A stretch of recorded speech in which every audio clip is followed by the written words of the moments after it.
यह कहानी मुंबई के बाहरी इलाके में स्थित भयंदर की खाड़ी की है, जो एक समय से डरावनी घटनाओं के लिए प्रसिद्ध है। स्थानीय लोग बताते हैं कि खाड़ी के किनारे अजीबोगरीब और डरावनी घटनाएं घटित होती रहती हैं। यहाँ अंधेरा होते ही सन्नाटा छा जाता है और लोग उस रास्ते पर जाने से बचते हैं। खाड़ी के आसपास के लोगों का मानना है कि यहाँ आत्माएं भटकती हैं, खासकर रात के समय। रघु नाम का एक युवक था जो पास के गांव में रहता था और एक कारखाने में काम करता था। रोज की तरह एक दिन वह अपने काम से लौट रहा था। उस दिन काम ज्यादा था तो उसे देर हो गई। जब वो खाड़ी के पास पहुंचा तो रात के लगभग 11 बज रहे थे। चारों ओर घना अंधेरा था और सन्नाटा फैला हुआ था। रघु थोड़ा थका हुआ था, इसलिए जल्दी घर पहुंचना चाहता था। उसने सोचा कि खाड़ी के किनारे से होकर घर का शॉर्टकट ले लेगा, इससे उसका समय बचेगा। जैसे ही वह खाड़ी के किनारे पहुंचा, उसे एक अजीब ठंडी हवा का झोंका महसूस हुआ। आसपास कोई नहीं था, परंतु उसे ऐसा महसूस हो रहा था जैसे कोई उसके पीछे चल रहा हो। वह थोड़ी देर रुका और चारों ओर देखने लगा, लेकिन वहाँ कुछ नहीं था। उसने इसे अपना वहम समझा और आगे बढ़ गया। कुछ दूर जाने पर उसे किसी महिला की रोने की आवाज सुनाई दी। आवाज इतनी दर्दनाक थी कि रघु का दिल दहल उठा।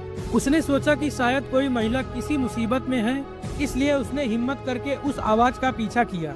थोड़ी ही दूर पर उसे खाड़ी के पास सफेद साड़ी में लिपटी एक महिला दिखाई दी। उसकी आंखें लाल थी और चेहरा बिल्कुल सफेद था, मानो खून की एक बूंद भी ना हो। रघु घबरा गया, लेकिन उसने खुद को संभाला और पूछा, आप ठीक हैं? आपको क्या हुआ? महिला ने कोई जवाब नहीं दिया। वह बस रघु को घूरती रही और धीरे धीरे उसकी ओर बढ़ने लगी। रघु का दिल जोर जोर से धड़कने लगा। उसे महसूस हुआ कि कुछ गलत है। उसने दौड़ने की कोशिश की, लेकिन उसके पैर जैसे जमीन पर जकड़ गए थे। तभी महिला ने जोर से चीख मारी और उसके कानों में दर्द होने लगा। अचानक रघु को अपने शरीर में ताकत महसूस हुई और वह वहाँ से भागने में सफल हुआ। उसने बिना पीछे देखे दौड़ना शुरू कर दिया। वह अपने घर पर पहुँचते ही बेहोश हो गया। जब उसकी आंखें खुली तो वह अपने परिवार के बीच था। उन्होंने उसे बताया कि वह बुखार में तप रहा था और लगातार बड़बड़ा रहा था कि वो मुझे छोड़ दो, मुझे जाने दो। उस दिन बाद रघु को होश आया और उसने अपने परिवार को पूरी घटना बताई। परिवार वालों ने उसे बताया कि उस खाड़ी में एक महिला की कई साल पहले संदिग्ध परिस्थितियों में मौत हो गई थी। जब से लोग कहते हैं कि उसकी आत्मा वहाँ भटकती रहती है और रात को खाड़ी के पास जाने वाले को परेशान करती है। उस घटना के बाद रघु ने कभी भी उस रास्ते से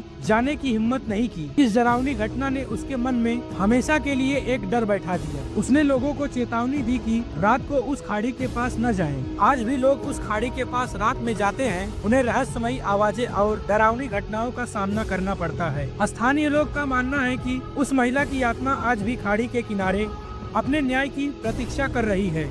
तो दोस्तों, आपको यह कहानी कैसी लगी? अगर अच्छी लगी तो लाइक, शेयर, सब्सक्राइब जरूर कीजिएगा। तो मिलते हैं अगले वीडियो में। धन्यवाद।